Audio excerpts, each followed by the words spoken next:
So I don't look at the things that happen to us in this life as failings or, we should do better or it's karma and we have to get our lessons. We're here to experience all of it, the light and the dark, and how the light begins to shine in the dark, even when we don't expect it. In the worst times of our lives, we can heal and that light returns. So it's always in us. We get covered up with a lot of pain. We're never without it. Horrible things have happened to me that covered up my light and made me forget that and took me off that path. But I'm still the light.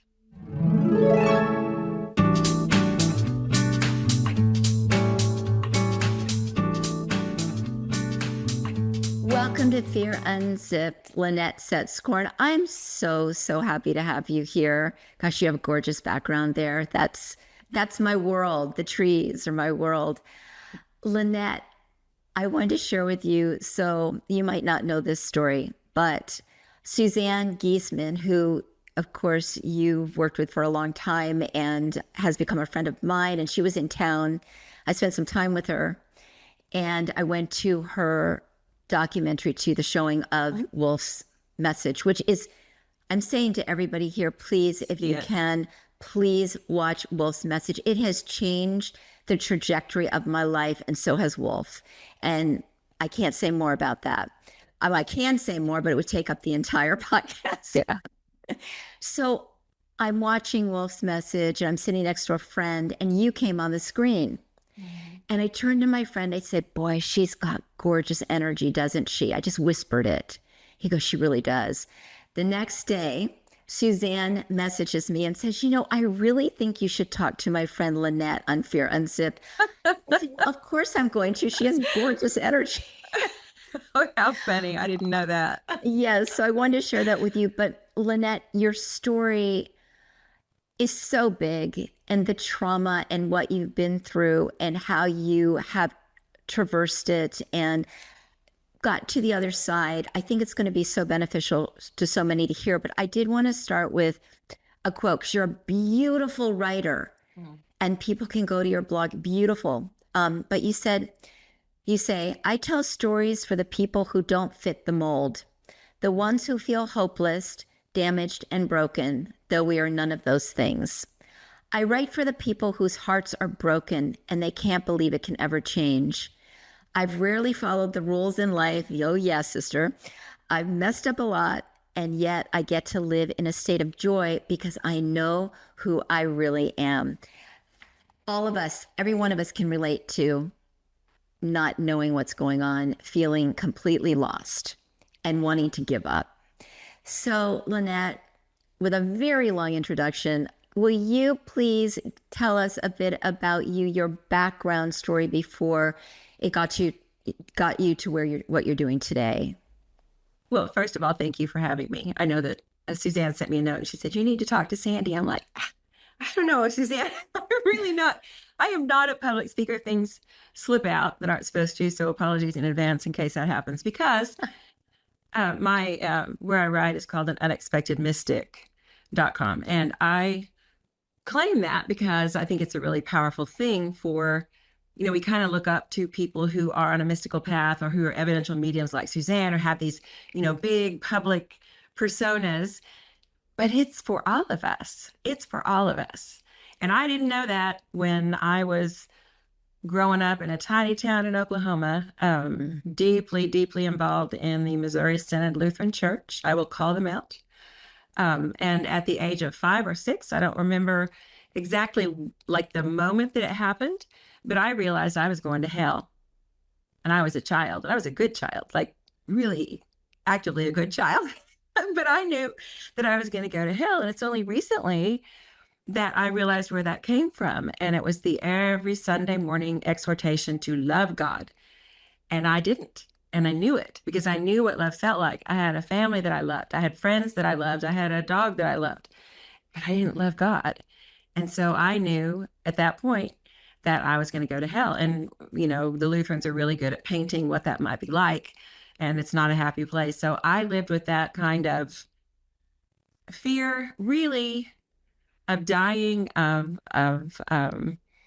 just this constant terror throughout my life up until probably about 2014 or 2015.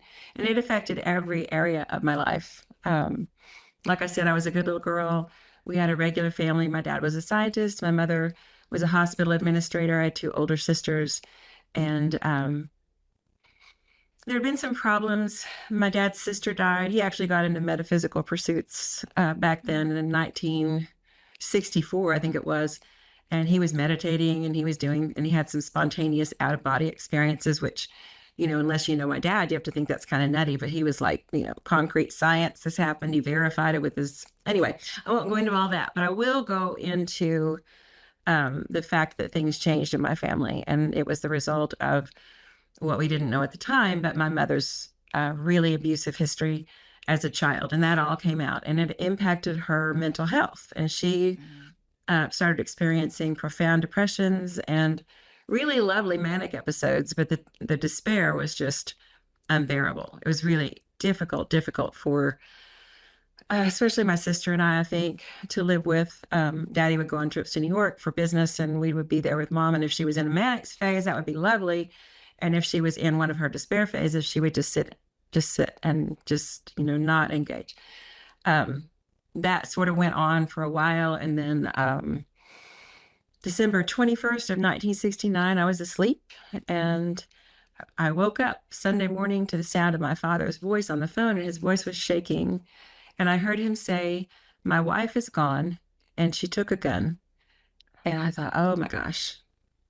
It's like one of those moments, and I've had others in my life, like hearing the last beat of my husband's heart, where there's before and there's after, and you just don't often know, like, that moment when things changed irrevocably. There was nothing that couldn't go back. The world was different. I got up into a world that was not the one I went to bed in, and it went downhill from there.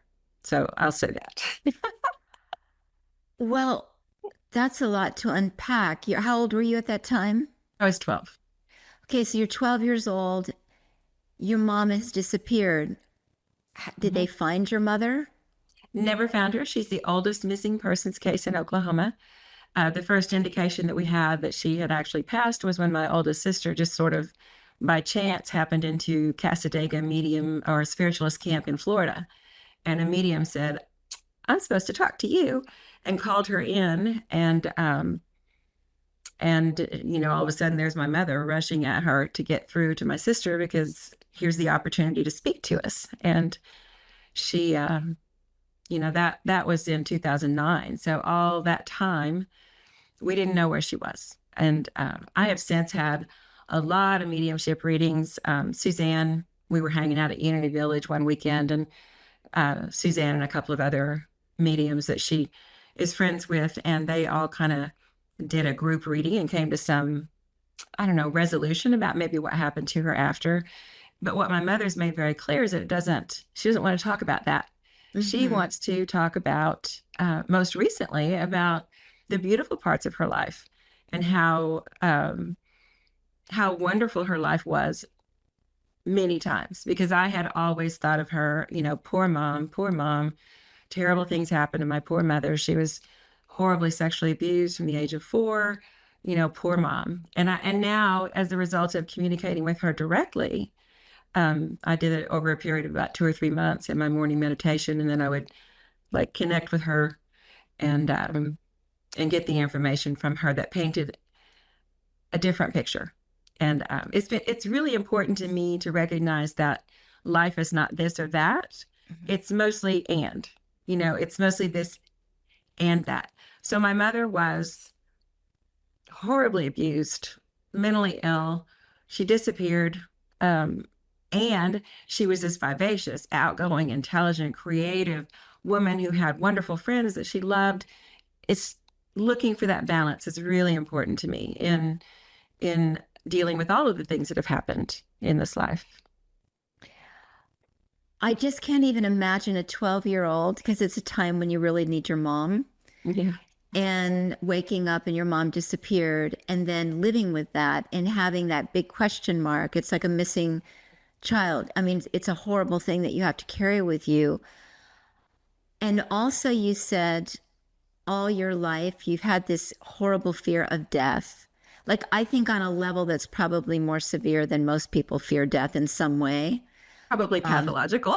Pathological, which is what I was going to Yeah, say, but I wanted to be kind. it's okay. So a pathological connection to death. Will you elaborate on that? Because I think it's going to impact a lot of what you say past that. Well, first, I will say that I was the youngest of the three girls. And so I sat in that church pew with my two sisters, and they didn't hear it. They did not hear it. They don't have an irrational, I think any person who sat in church has something of a fear of death, but it wasn't like mine. Mine was, I would lie awake as a child, terrified to go to sleep because that prayer, if I should die before, Yeah. before I wake. What a strange prayer. Isn't it? I know. It's like terrifying kids worldwide since who knows when. But it was, and the funny thing is that after my mom left, I started doing some really self-destructive things. I didn't handle the pain. I always say my family would have been fine if we'd never had a tragedy, and none of us handled it well. So I found substances that would fill that heartache, would make things better, and took real risks with my life. So along with like being incredibly risky in my behavior, I was also terrified to die. So it was just this weird kind of, I don't know, strange dichotomy to live with. But so the fear of death was so pervasive and so such a constant for me. It affected, I was afraid at night. I was afraid in my house. I was just afraid all the time. I had this terrible fear. And I was also wildly self-destructive and engaged in a lot of really risky behavior. So it's very bizarre to me that that I could be both things at once. I didn't fly for 35 years. I needed knee surgery for many years and actually walked with crutches for 8 years. And I was so terrified of anesthesia because, what if I got knocked out and I died? Well, for me, it meant I would go to hell. And that, because I had knee surgeries, I'd been over the fear of death for a while, but it wasn't convenient to get it done. But 2018, 2019, I had my knees replaced. And I had been on a spiritual path since 1980, on a really profound spiritual path that changed my life in so many ways, except for that fear of death. I still had that. I could have spiritually transformative experiences. I could connect with power of the universe in ways that I never would have imagined sitting in the pews at the Lutheran Church. And still that fear was there. So I don't know if that is, I look at a lot of things in life as being like opportunities, like my mother having left. And again, I think we mentioned this before in our little pre-conversation that I will say this with caution to anyone who is currently experiencing fresh grief, plug your ears. But the worst pains, the worst agonies in my life have become my greatest gifts with time, with time. That does not happen the day after, doesn't happen the day of. And I am with anybody who is rebelling against that. I would throat punch anybody who had said that to me on December 22nd of 1969 or on September 24th of 2012 when my husband died. No, I get that. And yet in retrospect, wow, they can be like the thing that cracks us open. There's that little meme that goes around, the cracks are what lets the light come in or something like that, something to that effect. And it's true. It really is true. I kind of think that as humans, we're just sort of operating in this world in an unchallenged state. I'll say that. If we have go ahead, you were going to say something. Oh, no, I'm just Oh, no. Okay. It is right. Profound. So here we are, little human pods, and everything's great because for the most part, in developed nations, everything's pretty good for most of us. How do we know what we're made of? How do we know what we're capable of? Why would we leave complete bliss, which is where we come from, for this, if not for something other than complete bliss? And Neil Donald Walsh has a lovely little story in one of his books about the little light. And the little light is, on the other side with all the lights, and he can't see himself. He's like, I'm the light, but he can't tell that he's the light because, the light is everywhere. And he says, God, what do I do? And God says, call unto yourself that which you are not. And so the little light goes off and experiences human life, that which we are not, and gets a complete vision of what he truly is from the contrast that we have here. So I don't look at the things that happen to us in this life as failings or, we should do better or it's karma and we have to get our lessons. We're here to experience all of it, the light and the dark, and how the light begins to shine in the dark, even when we don't expect it. In the worst times of our lives, we can heal and that light returns. So it's always in us. We get covered up with a lot of pain. We're never without it. I know that. I've talked to, in my work, I've talked to people who murdered their children, who sexually assaulted their kids. I've talked to people in prison. I mean, I've done a lot of one-on-one with people that, most of us don't want to deal with or think about. And there was always, even before I really knew what it was, there was always something there that I could connect with, even seeing like the misdeeds, see like this person did objectively do this thing. But again, it's that, and, I did a monstrous thing and I am the light on some level. Horrible things have happened to me that covered up my light and made me forget that and took me off that path. But I'm still the light. So I know you said you worked with sexually abused individuals and I know you heard some horrific stories. How did that affect you? And when was that? And how did that affect you? Because if you're already going through this fear of death and these fears and a bit of PTSD over all that, how did that work affect you? And how old were you at the time when you were doing that work? Well, like I said, I went off the rails at 12 and I stayed off the rails until I was 25. And I was probably about 27 and I decided that, I probably needed to do something. I was working in a graphics shop and it was fine, but I could not stand being stuck in front of a computer. So I thought I needed to go to school. And because I was, newly clean and sober and doing all the right things and going to get all the, society's rewards and expectations, my thought was I should go to law school because that's, medical's not for me, but law, I can do that. So, I mean, I did the whole thing. I took the LSAT, I got a scholarship to law school. And then just by magic, I fell in love with the thing that I devoted 20 years of my life to. And that was, I did a practicum in child welfare, frontline in the streets, knocking on doors, social worker. And that was it. I didn't want money. I didn't want, power. I wanted to do that work. It touched my heart in ways that really nothing else did to that point. So initially I worked with kids who were older and had been, most of them had horrible lifetimes and they had started acting out in the world. And so they were in the custody of the state. And I worked with those kids for a lot of times. And that was another opportunity to see that and thing. When you talk about Wolf's message, I thought one of the most powerful pieces of his story is that he was objectively schizophrenic with all that entails. I cornered his stepmom, Beth, one time when I was over at Suzanne's house in Hilton Head and nobody else was home. But Beth said she was in the neighborhood. I said, come by, I have some questions for you. And I said, so tell me about Wolf, because I'd worked with kids who were trouble. I said, was he like, because you can get the idea that Wolf is just, like this elevated being who was down here among us. But no, he had all of the stuff that comes with schizophrenia. And he was the most powerful spirit Suzanne had connected with to that point. And that to me is magic. It's just, if we can really recognize that, we're never the worst thing we've ever done. We might be the best thing we've ever done because of where we come from, but we judge ourselves so harshly in this world, and we're so unforgiving with ourselves, which makes us unforgiving and harsh with others. If I had anything that I could do to change the world, it would be that we would all practice radical self-love, because I know how that radiates out into the world as a whole.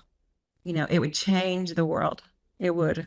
So. I was just having this very conversation with a dear friend this morning, And we said I think the key to life is love and be loved. I mean, that's the answer. I think the reason to be here is to elevate our frequencies, to love our higher, which is what the space that I always set, the intention I set here and for myself every day. And I think it's to love ourselves. And it is the hardest thing. It is. I would never say to you some of the things I've said to myself. I know. Yeah. Ever. I know. And that's changing. That's changed in me. And it's changed with this podcast and learning from these beautiful people that I have on. But it's not complete. It's not full yet. Look at the wrinkles, the things that, and you go, the thing that's so beautiful when I see a person is if their energy is high, like I turn to my friend, about you. She's got beautiful energy. He's got beautiful energy. Could there be a nicer compliment than that? There just isn't, because energy will transcend, will just sprinkle out into the world. Yeah, and absolutely. That's the most powerful thing over, getting worried about your wrinkles on your face. I mean, that's legit. I do. But anyway. Well, and I do too. In fact, you asked me for a headshot. I'm like, I don't take pictures. If I'm going to take a selfie, it's got like 500 shots, and I might find I can tolerate. And I sent them to you, and I thought, oh my gosh, I saw a friend who was on a podcast, and she looked exquisite. And I thought, oh gosh, you need to do a little AI for a headshot thing. So we ironed out a few things around the mouth, not enormously, like I didn't get that kind of thing going on, but and see, I look at you and I think, oh my gosh, she's got it going on. Look at her in her beautiful studio, and she's gorgeous, and she's got this podcast, and it's successful. And we always run around comparing our outsides to other people's insides, or our insides to other people's outsides. And then we come up lacking. We come up lacking when we do that. Always. So I used to tell people, Lynette, I didn't say this, I said it to myself, but I would get these compliments years ago, these compliments. I worked out a lot. I did, I rode a motorcycle, did all these things. And people would say, oh, you've got it all, this and this and that. And I'd say to myself, one, I should get an Academy Award for my brilliant acting. And two, I'm the happiest depressed person you're ever going to meet. Yeah. Because I had this juggle of not feeling good enough. Yeah. And I'm still working through it, but it's exponentially better. Yeah. Because I know that what is important is lifting our energy, and love, compassion, kindness has to be number one out there. But so let's get deeper into your story. Now you're doing work that you never would have imagined. Now, you said your father was a scientist, yet he was into metaphysics, and that was a long time ago. So I find that completely fascinating. Yeah. Because I don't think that was the norm. It wasn't. And it certainly wasn't the norm for him, because he's a good Lutheran guy.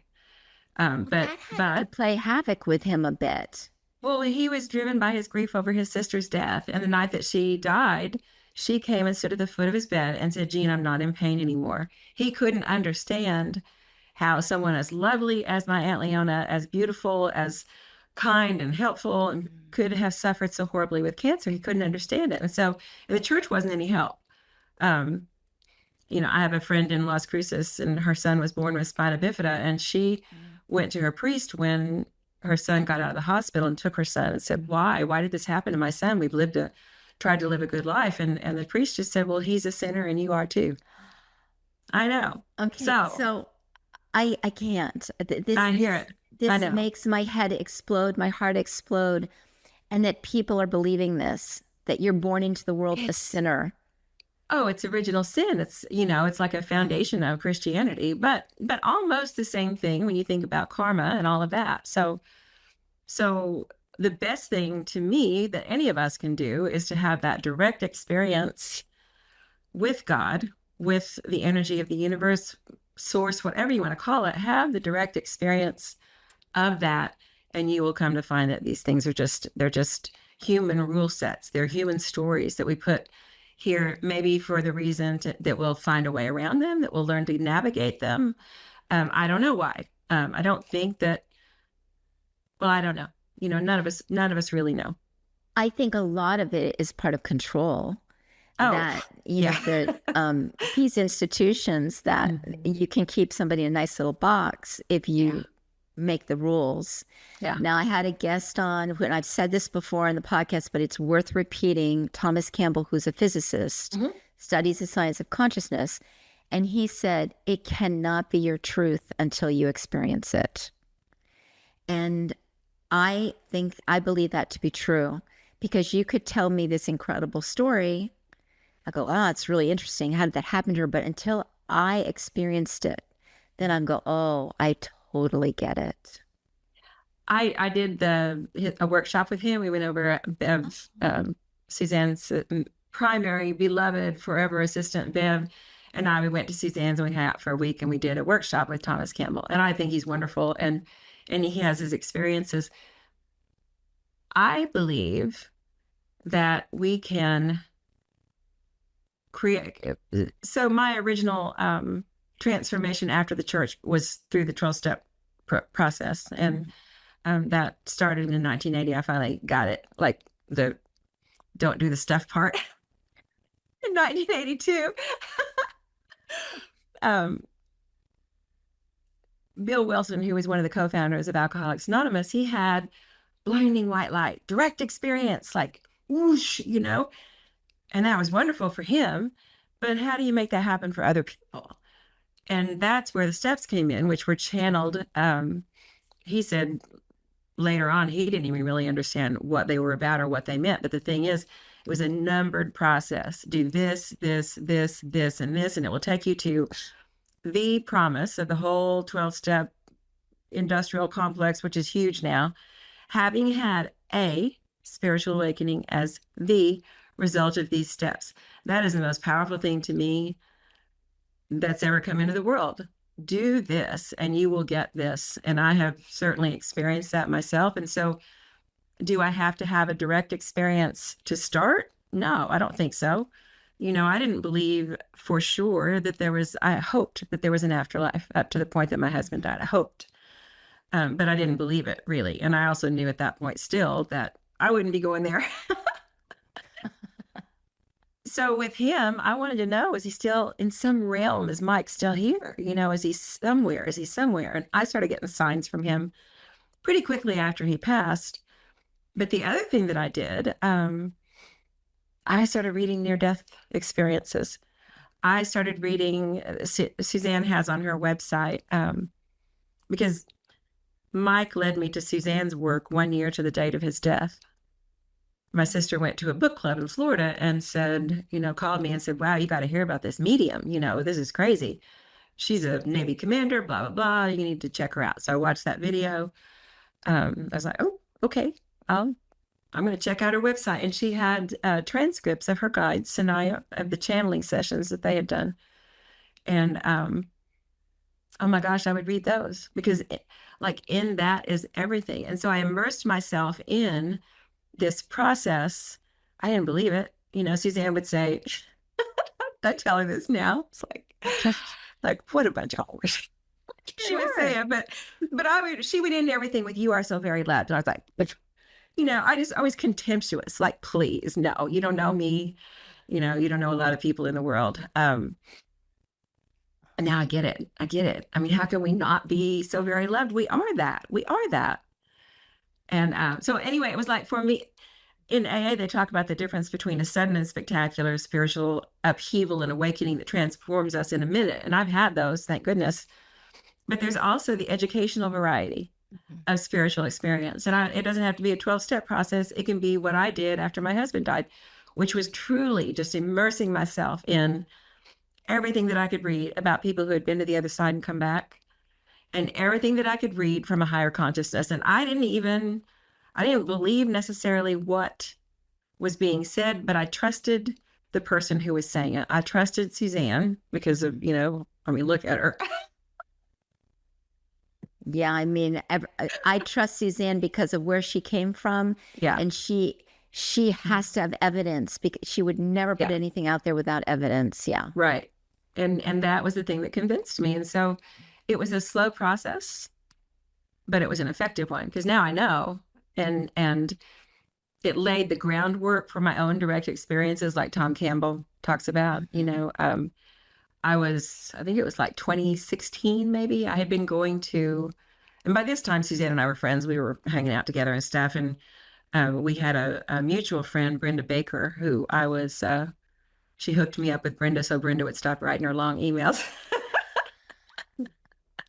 But she was lovely. And Brenda pursued Suzanne like a fox in a hare because she was going to be friends with Suzanne. And I'm kind of like, I'm more shy and reserved with people, especially someone like Suzanne. I wasn't expecting that, but I'm with Brenda. So, we're chasing them all around Arizona and we're hanging out and having dinner and all this stuff.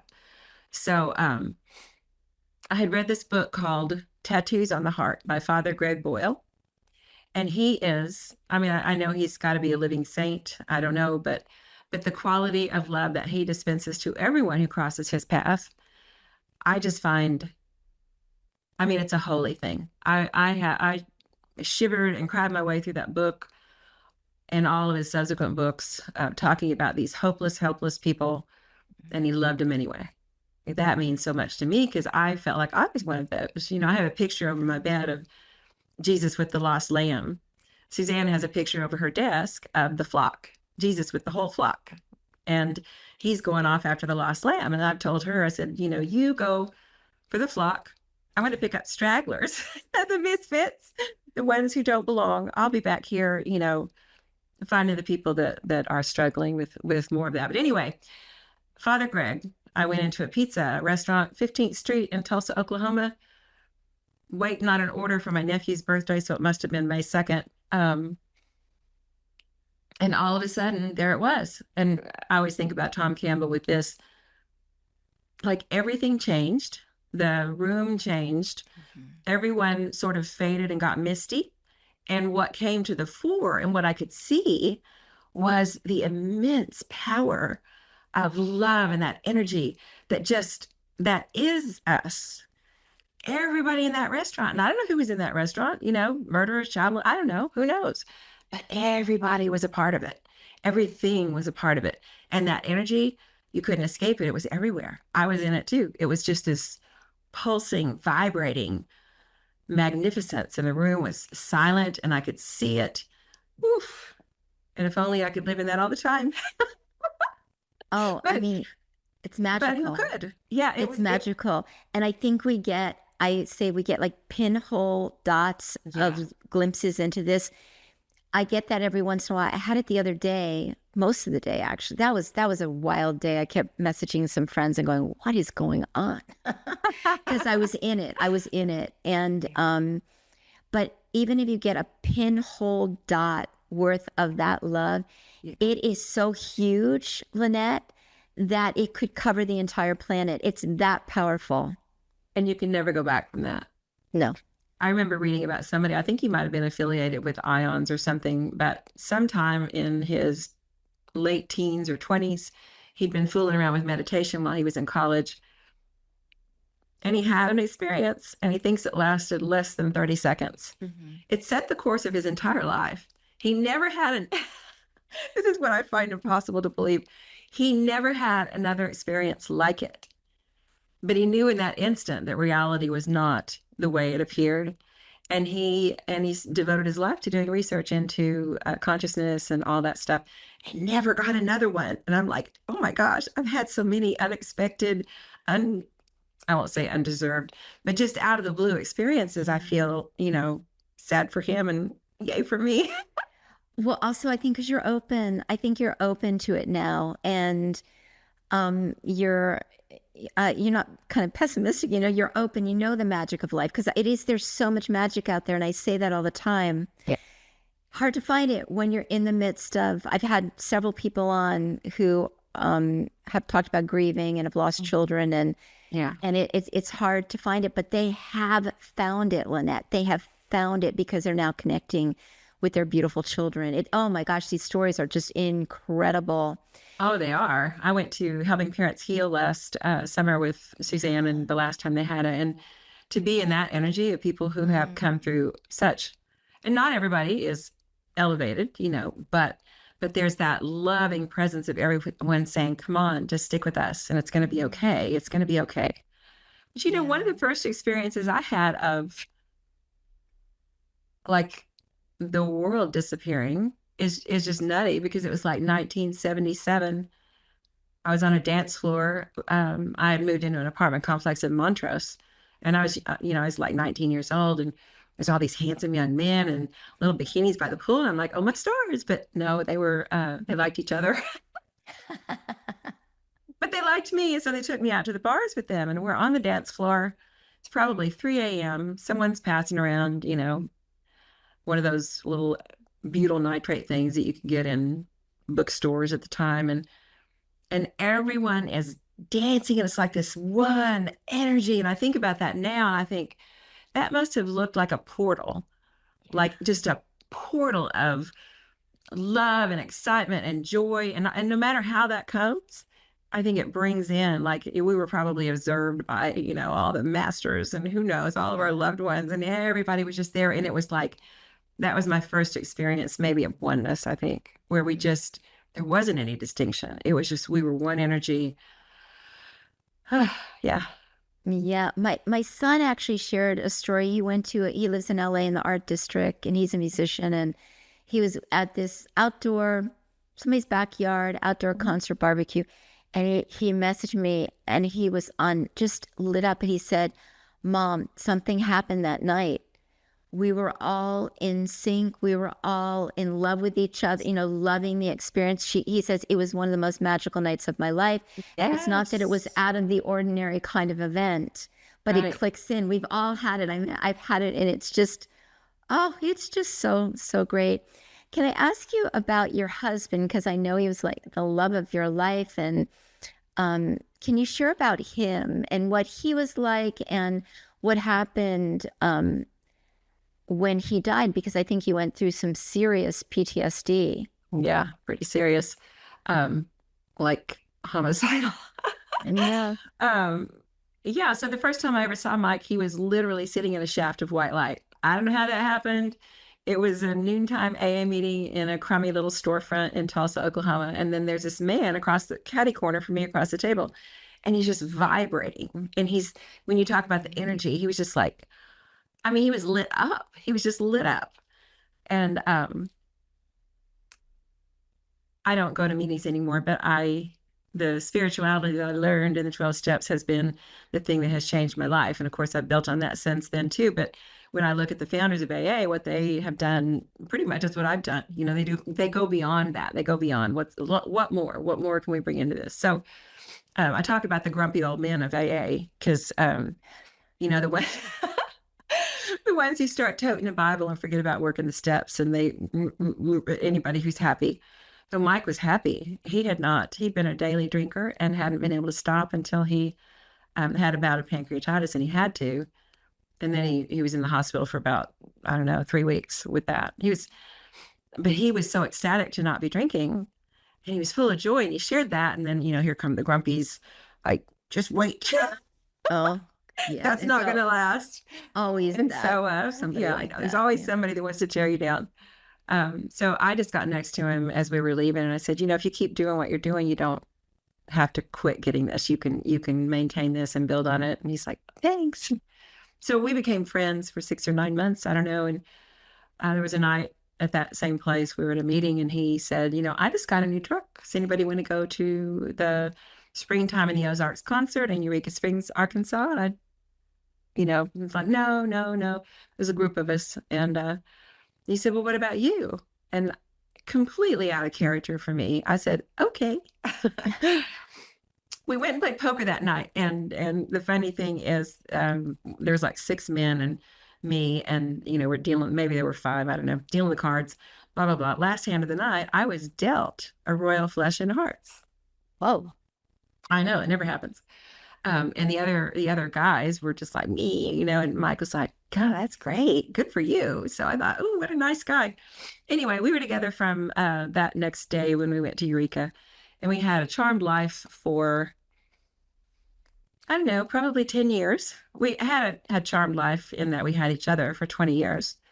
But he became ill about 10 years into our being together, and then things were up and down, and it was really, really hard. We had a house full of people all the time. He sponsored people, I sponsored people. The night that he got really, really sick in 1999, there were 100 people in the waiting room at 2 a.m. because he was so loved because of his kindness and his. I mean, he was just like a good person. You know, he was just a kind, generous, loving person, and he was my best friend. He was everything, and um, so he got better, and we ended up traveling some, and I'd started a business to pay all the medical bills, and um, I was able to leave for like 2 weeks at a time. So every 3 months, we would take 2 weeks off and go travel, and I'd keep the guys at my warehouse working, long distance. And we fell in love so much with Mexico. We bought a house on a beach in a little fishing village in Yucatan, and he went down there for a year to work on it, to monitor the crew and all that kind of stuff. We didn't know it was going to take a year. So he's gone for a year. He comes home and he's really sick. And I thought, well, what is this? What's going on with him? And we started seeing all the doctors. And it was a horrible night. He came home in October of 2010. And in April of 2011, there was a night in the ER where he was left alone, or not the ER, I'm sorry, ICU. He was left alone, and I couldn't get any help, and his oxygen level was dropping, and I watched the light go out of his eyes, and I heard him call a code, and nobody could come and help, and I felt completely helpless and absolutely enraged, and my PTSD started that night. When I finally fell asleep about 6 a.m., they shocked him, I don't know, a whole bunch of times, brought him back. He was on a vent after that, and, it was just horrible, but for hours I thought he was dead. And I had my first nightmare about drowning that night. And then it just got worse and worse. And he eventually got out of the hospital, but he was never the same. He was on dialysis as a result of everything that happened there. And I was enraged. And I blamed one doctor in particular who had told me, don't worry, we're going to take care of him. He was a friend of my stepdaughter's who was, in management of this hospital system, and it's going to be okay. Your family to us, blah, blah, blah. And yet when Mike needed him, he was nowhere around, and no one could help him. So I focused all of my heartbreak and angst. It turned into rage, and I focused it on that doctor. And I couldn't stop myself, which is it's the weirdest thing to like be observing yourself being insane, and know that the behavior is crazy, and be unable to stop it. So I could see myself doing nutty stuff like stalking him, like, where is he? And having rich fantasies of how I was going to, I wanted to kill him. And the rest of the time I'm crying, and I'm having nightmares, and I can't sleep, and trying to keep it all from Mike because he's in desperate condition and trying to recover. And all I could think about was this doctor. All I could think about. And and the guy had come. It was not a malicious thing. It was an error. He was in a part of the emergency room where wasn't accessible by page, so he never heard the page to come and intubate Mike. And I found him after Mike was bumped down to the regular floor. I went out, and he was at the desk, and he was looking at Mike's chart, and he had tears on his face. And I said, "What are you doing?" And he said, "I'm just so sorry. I'm so sorry." He's not supposed to say that because of hospital rules about being sued and all that nonsense. But Mike died a year and a half after that. And so I didn't know what to do. I didn't know. I didn't know what to do with this incredible amount of rage and anger and just hostility. I couldn't drive down the street that the hospital was on. I couldn't hear, the hospital, the name of it. I couldn't anything. And I was in this just devastating grief, because I felt it was complicated by the fact that I felt like they'd killed him. Because even in his last hospitalization, when he died, it was because of an infection, and I saw it happen. I saw the respiratory therapist go barehanded into the vent and suction him, and then he got this.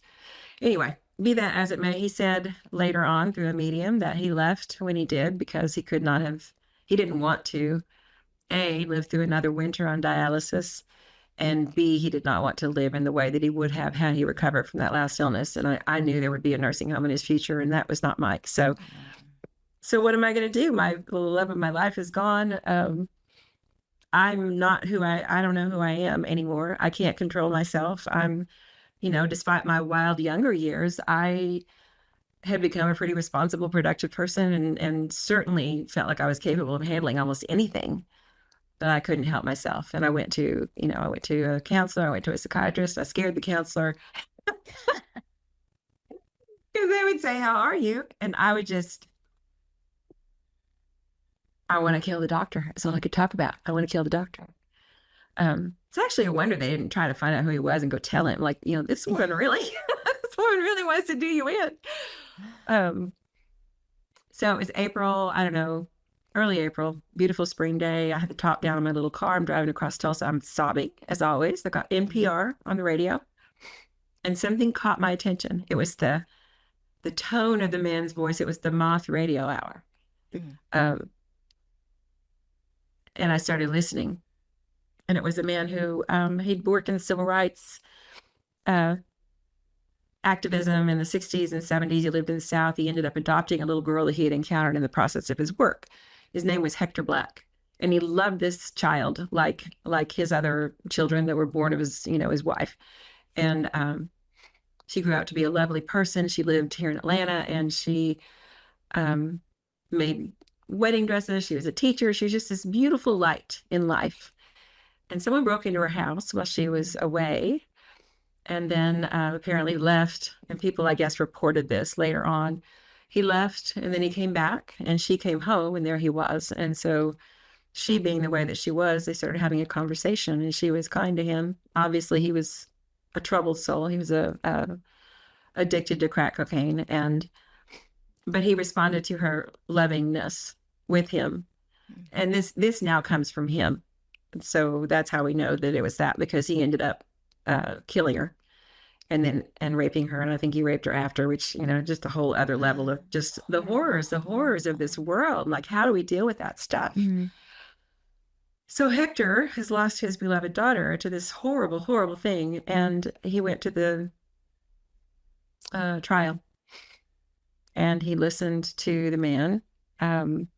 His name was Ivan. I can't remember his last name. And he talked with him after he was convicted, and I think he was sentenced to life in prison here in Georgia. And he talked to him, and he said, "I can't live with unforgiveness, but I can't forgive you yet." And so they kept up a conversation. Ivan was horribly sorry. Again, his absolute worst day in life, which impacted so many other people. And yet they developed a friendship. They developed a relationship, and Hector grew to love Ivan. And I remember what he said about forgiving the man who had raped and murdered his daughter, who he loved so much. And I swear to God, Sandi, the top of my head opened like this, and all of this stuff just came out. It was like it was smoke. I got goosebumps now. I have them all over right now, Lynette. It was just lifted out of me. And as he was, choked up, I was sobbing. This stuff is pouring out of my head, and it was only like 20 minutes. And when he finished talking, I had peace for the first time in I don't know how long. And all of that rage and all of that anger had just been taken away. And it had been taken away by a story of forgiveness and compassion and kindness, even though the hard stuff, wow, he's my angel. I corresponded several times with Hector, and he's so humble and so loving. He's passed now, but he was like, Hector Black is a saint of mine. Gregory Boyle is a saint of mine. They're like living saints and examples of love without question, love without reservation, even for the dreadful, dreadful, awful things that happen. There's still something there that we can allow love to come in, that we can allow forgiveness. That story just took my breath away. I could physically see your head just opening up, your crown chakra just opening up, and all this crap just coming out of it, and just getting freedom. People who can forgive, I mean, that's the ultimate, right? I guess that's the Jesus consciousness that people talk about. And how did you go from this then? Well, that was a major transformation for you, huge, to becoming a medium, because I don't think being a medium was in your... Not a medium. I have given readings. I'm not a medium. No. Okay. I call myself a spiritual cheerleader. In fact, I had a reading out. I had a reading out in Phoenix with someone who I didn't know her, and at the time. So, I'll try to be quick about this. Suzanne connected me with Brenda Baker, this big energy spirit who wanted to be a medium, and just like crossed the country gathering up people who also wanted to be mediums. And we put together a group of about 100 people who were studying mediumship in 2015 and 2016 with Janet Nahavik and Mavis Patilla and Suzanne Giesemann and, all this stuff. And I never want to be a medium. Never. It's just not my path. Don't want to do it. But I connect people, so all my friends were practicing that thing we talked about. I don't know if we've talked about it yet, but that I sent to you, what my mother said through the medium Sandi, soul sister. That was Sandi's third practice reading. Wow. When this thing that changed my life came out of her mouth, and my mother had said. So I was a gatherer, and this woman said, "You are a medium." I said, "No, I'm not." She said, "But there are all these people. Like, it's like there's this gathering up above you, and they're all bringing gifts, and they're looking at you, and they're trying to give these gifts through you, but you're not the medium." I said, "No, I'm the connector. I will find mediums, and I do. I constantly looking around for people who will, donate a reading or are an affordable medium, and also a trustworthy and evidential one, because that's really important." But having said that, I was bullied into taking Suzanne's mediumship training. Not my thing. Yeah, Brenda, because Brenda was like a force of nature. She was just this big personality.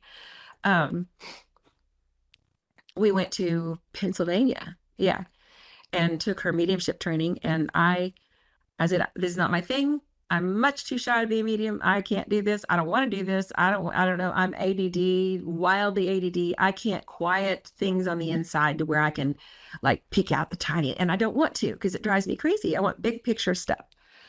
So I said, "I'm just going to do what you say, Suzanne. I'm just going to do everything you say, and that'll be it. And whatever happens, happens." And so there were about 60 of us in the room, and we were going to do our first readings. And it's mostly older women, and then there was like one kind of cocky guy, and I was going to be the medium, right?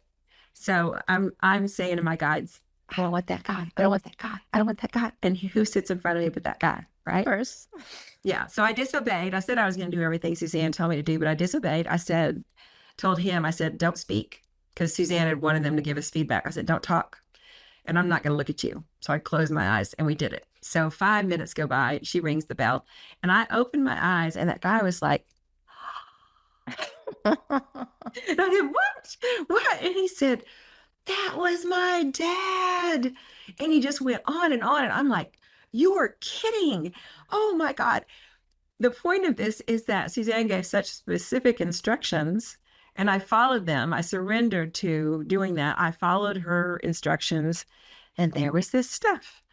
And it didn't look or feel or come in ways that I thought it would. And yet there's that guy saying that was my dad, and the evidence was in it. And to me, that's a testament to the fact that there's just one consciousness. There's just one reality. And we can set ourselves aside enough to the point that we can tap into that, which is what I did with that guy. I didn't want him. It's like, okay, I'm going to surrender that, close my eyes, do my thing.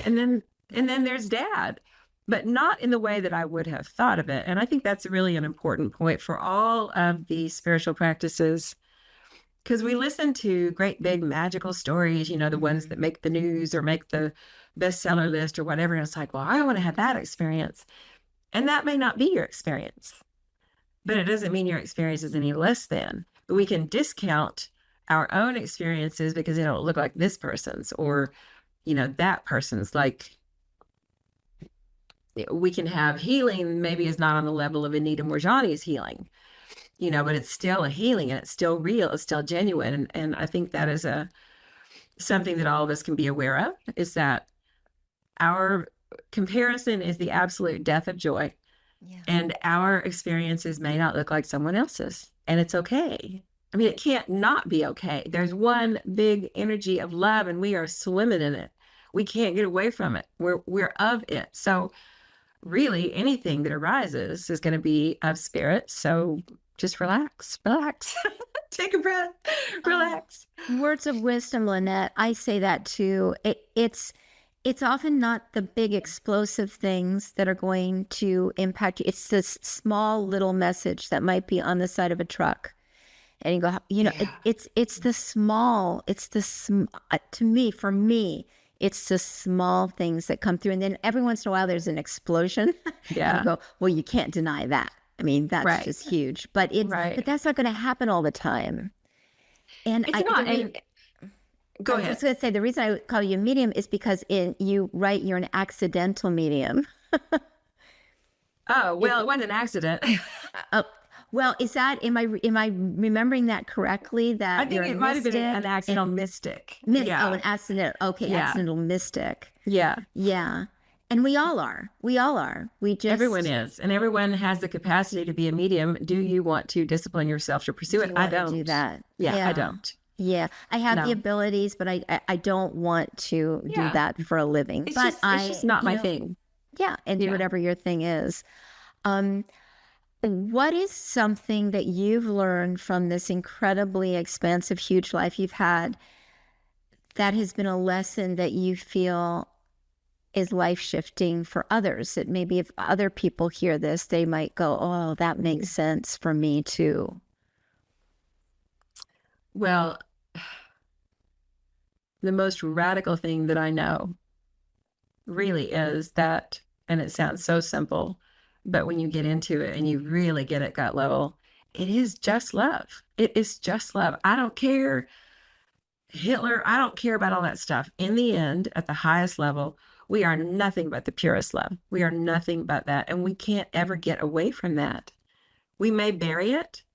We're not broken. We're not damaged. It is always there within us. So we may have to uncover some things. We may excavate some things. I've got a whole bunch of tools that I use. I keep a file called breadcrumbs and of magical things that happen because I want to remember. And things that I've read, they're just little bits and pieces. It's just love.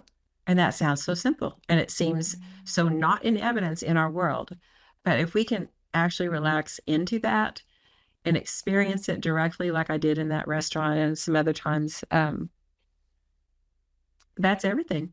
That's everything. It's the thing to go back to when the world becomes chaotic. Because I don't think we're supposed to, come here and pretend to be holy people or even be holy people. We're here to be human. We're here for the human experience. And the best analogy that I like of what we're doing here is art studio. Not even art classes, but art studio, where it is free and we can create and we can do whatever we want. And the only thing that I know that I'm doing here is experiencing life as Lynette. I am all that is in this story of Lynette, experiencing what life is like from her viewpoint, not undoing anything from the past, not any of that stuff. Mm-hmm. Just here being Lynette and seeing what that's like. Well, it's pretty special, Lynette. For us, it's pretty special. And writing, you're an incredibly beautiful writer. So when did the writing come into frame for you? Well, I don't write like a normal person. Brenda, my friend, was in English. What's a normal person, Lynette? I mean, like a person who knows a noun from a verb and that kind of stuff. Because I don't. I think I failed high school English like 4 times, and and then I tested out in college. But I'm not like a traditional writer type person. But it just sort of comes through, and I don't I tell a lot of stories of some pretty spectacular things that have happened to me, but not in the way of like, oh, look at me. Because, there's a competitive element in the spirituality community in the United States, maybe elsewhere too. I don't know. But there's like like even you do past life regressions and the ones that want to talk all about it, or, Queen, I was Queen Anne, and, I was Minnie Ha.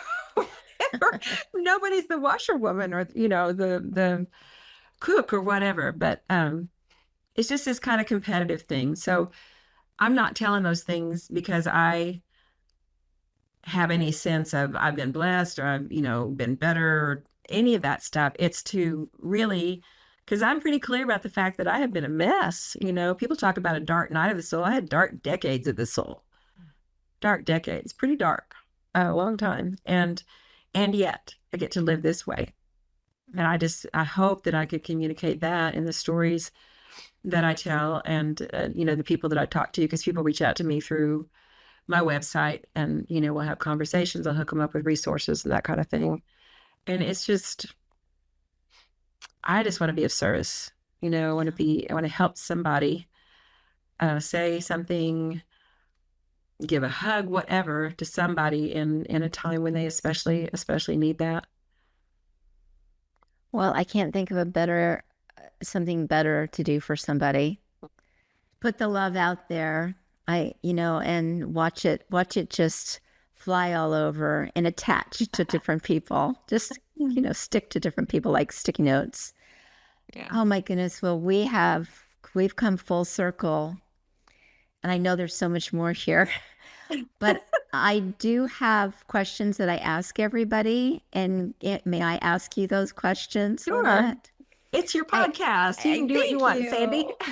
I can't stop looking at that gorgeous background, and the leaves are twinkling. So those that are listening, she has this big picture window, and these leaves, these tall trees, and the leaves are twinkling, and it's my happy place. It's Mine just, too. I have aspen trees in our backyard. I stare and I watch them twinkle. It is my absolute happy place. So I felt very calm through this. And then there are birds, and I think other, like maybe butterflies or something flying through there too. Okay, we're going to get to these questions. Yeah. What is your number one go-to strategy to relieve mental distress? Like in the moment where you're feeling like, well, if I can go outside, that 9 times out of 10, that is my answer. The other thing, and I've been doing a lot of breath work lately, is to breathe, because my typical thing is clamp down, don't breathe, quit breathing, and to open up again, and to take that breath, and to relax all of those muscles that, when we get into a panic. And if I can start breathing again, if I can go outside, then my next step is I try to reach out to somebody who needs help, needs prayer, needs a listening ear, and not talk about my own stuff, not talk about my stress, and to just be there for someone else. When all else fails, work with somebody else who is really struggling and having a difficult time. And that might be sometimes just texting people who I know who are going through hard times, thinking of you today. Here's this thing that I found that was kind of uplifting. I hope that it helps you. Don't need you to reach out, just like to give it away, and to take the focus off of me. Because stress becomes such a self-centered thing. All I can think about is how miserable I am. And if I can get out in nature, take a deep breath, help somebody else, that's my solution. that's beautiful. And service, it only helps. It only helps. And maybe that text message you sent to that friend save them that day. Never know. That could just be, you never know. You really never know. What's one of the best pieces of advice you've received in life, personally or professionally? I mean, it would have to be, again, love yourself no matter what. Love yourself no matter what. Everybody on this planet has something they would not want anybody else to know. There's nothing unique or special about any of us in that regard. Everyone has things they don't want to be known. We are all pure love at the core. We are all infinitely lovable on the surface, even now. And just allow that to be your truth, and hold that in your heart. I am worthy of love. I am just as magnificent as anybody else walking the face of the earth. And we all return to that solid, absolute home, where it is just love. That's the thing that I put my faith in, really. Yeah, as do I. The same. What does a successful life look like to you? Yeah. Can I help somebody else? Can I practice kindness? Can I be open to the out of bounds people? I volunteer at Atlanta Harm Reduction, and I actually met an angel there. He walked up out of a homeless encampment, but he was legit an angel. And even thinking about him now, just, woof, I mean, it was incredible. So just to be kind, to be compassionate, to be a helping hand when I can be. I'm not saying don't take care of yourself, of course. You know, we don't want to do ourselves in with running around doing good deeds, but let me do something kind for somebody on gosh, if I can do it every day, that's the best. And if I can do a kind thing for someone and they don't know it and I don't tell, that's another gift. Beautiful. That's beautiful. Yeah. Complete this sentence. In the past, I was, and now I am. Oh, in the past, I was terrified, and now I'm so free. Oh, okay. Does it get better than that? Yeah. I feel so blessed. Oh my gosh. And if you can do it, I just, your story is, you have big stories, and you've been through a lot of trauma, and you got to the other side of it, where I'm sure there were times you thought, there's just no way. There's no way I'm going to see the other side. The fear of death kept me alive for a lot of years. Interesting. You know, I think I would have checked out on my own if not for that. So, so that kind of saved you in a lot of ways. So there again, a terrible thing that becomes a gift. It's so the irony of it all. Yeah. Oh my gosh. So Lynette, where can people find you? And unexpectedmystic.com or Lynette Setzkorn on Facebook. I have a page you can be a friend or follow or whatever, just because I think that community is one of the most important things. Yeah. And since 2016, my closest friends in this world, I met through Suzanne Giesemann's comments section, if you can imagine such a thing. I know, it's weird. There's like 100 of us, so it's strange.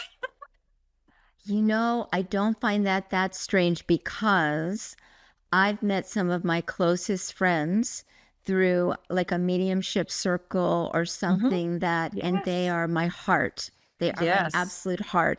Yeah. I've met a few on this podcast that I've interviewed that have become my dearest friends. So. Well, and honestly, I mean, I would never, Suzanne and I, you couldn't find two more different people. She is one of my dearest friends, and she'll say the same thing. I think you can ask her. But it was something that I commented on her Facebook post about that made her reach out to me in 2014, I think it was. And then we had a phone call, and then it kind of went on from there. So you don't ever know. And I just think it's important to try to make those connections with people who are on the same path and who have like a desire and a willingness to look beyond this world, because there's so much more. There's so much more. It makes life so much more interesting. Otherwise, I think it'd be pretty boring. Oh my gosh. I mean, this is terrible, but I just find it kind of tedious to be like with regular with regular people. We'll just those kinds of conversations. Are we really going to talk about shopping? Can we? I can't. So I can't really do that anymore. But well, that's really good advice, that there's community out there, even if it's not physically with you, because it is with me, my dearest people. I'm there all over the world. Yes. And we communicate every day. Yeah. And they are my heart. Yeah. So, wow, that's a great way to close this out. Oh my gosh, Lynette. And we do show notes. So all your links, everything will be in the show notes so people can find you. They'll be able to read you have a Substack, correct? No, it's a website. Oh, website. Okay. So it's on your website. Mm-hmm.